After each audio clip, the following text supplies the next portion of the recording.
Secunderabad cantonment Bharasa అభ్యర్థి నివేదిత ఇంటి వద్ద 2 పడక గదుల ఇల్లు బాధితుల ఆందోళన చేపట్టారు. మారేడుపల్లి మడ్ఫోర్ట్ వద్ద 2 పడక గదుల ఇల్లు ఇస్తామని డబ్బులు తీసుకుని మోసం చేశారని ఆరోపించారు. 30 మందికి పైగా బాధితుల నుండి డబ్బులు తీసుకుని ఇల్లు ఇవ్వలేదని ఆరోపణ చేశారు. ఎమ్మెల్యే సాయన్న ఉన్న సమయంలోనే డబ్బులు ఇచ్చామంటున్న బాధితులు ఆందోళన చెందుతున్నారు. డబ్బులు తిరిగి చెల్లించాలని బాధితులు డిమాండ్ చేస్తున్నారు. ఆయన బిడ్డలు మాకు మంచి చేస్తారా అనుకున్నాం కానీ వాళ్ళు మాకు మాత్రం ఏం మంచి చేస్తలేరు. ఇంకా ఉల్టా మాకు పైసలేడికి ఇష్టమని చెప్తున్నారు. 1,46,00,000 రూపాయలు మొత్తం అన్న 30 మంది దాకా ఉన్నారు అన్న. ఇవాళ ఇప్పుడు కొంతమంది వచ్చారు, ఇంకా వస్తున్నారు.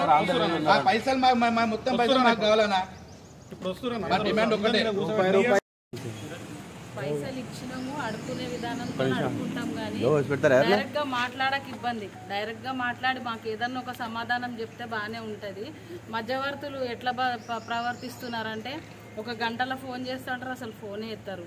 లేకపోతే మేము ఇప్పుడే వచ్చినాము, లేకపోతే లేము, అక్కడ ఎన్నో విధాలుగా ఇబ్బంది పెడుతున్నారు. ఫస్ట్ టైం అంటే సరే ఇంకా సాయన్న మీద అభిమానము, డబ్బులు ఎట్లా ఇచ్చినామో అట్లా అడుకుంటాంలే అనుకున్నాము.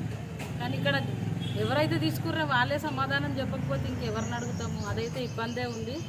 మరి ఏదో ఎక్కడి వరకు దారి తీస్తుందో నాకైతే తెలియదు.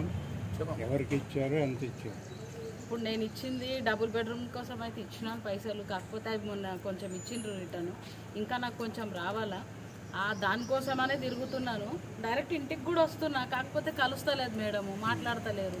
డైరెక్ట్గా మాట్లాడి ఏదన్నా ఒకటి మాకు చెప్తే జవాబు చెప్తే మాకు కూడా కొంచెం సాటిస్ఫాక్షన్ ఉంటుంది కదా. రేపు ఇస్తామని చెప్తామని చెప్పి 10 లక్షలు కూడా ఇచ్చినాం కదా. అదే ఇప్పుడు వాళ్ళకి చెప్పాలమ్మా, ఏదన్నా చెప్పండి. మనము ఆయన గురించి ఆలోచించి ఎవరికి ఏం చెప్పలే ఇప్పటి వరకు.